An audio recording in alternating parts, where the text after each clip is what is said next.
As you can see, the gasket has come loose on this Kamado Joe. I think this is quite a common problem with these, but no worries, today I'm going to show you how to fix it.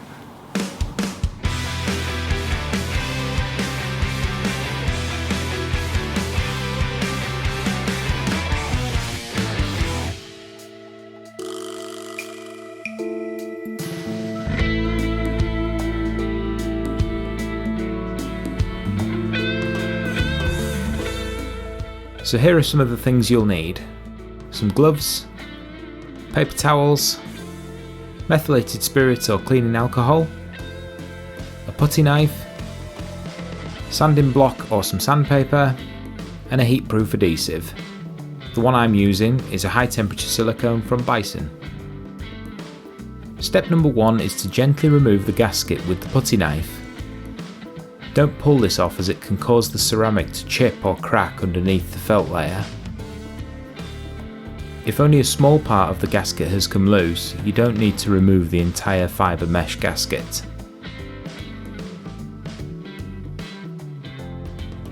Step number 2 is to scrub the surface where the gasket came off with sandpaper.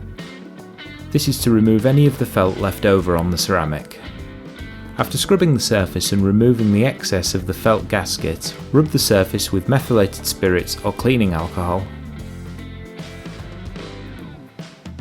The next step is to apply the heat-resistant glue. Add a generous amount in a zigzag form around the edge of the ceramic.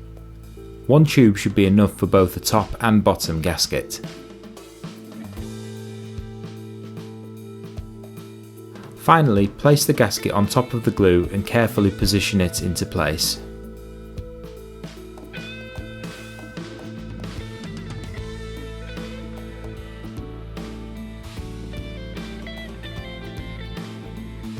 Once you're happy with the position, close the lid of the Kamado and leave it to set for 12 hours.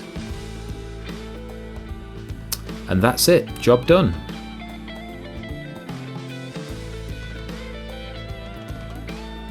Thanks for watching, and please remember to like and subscribe for more videos.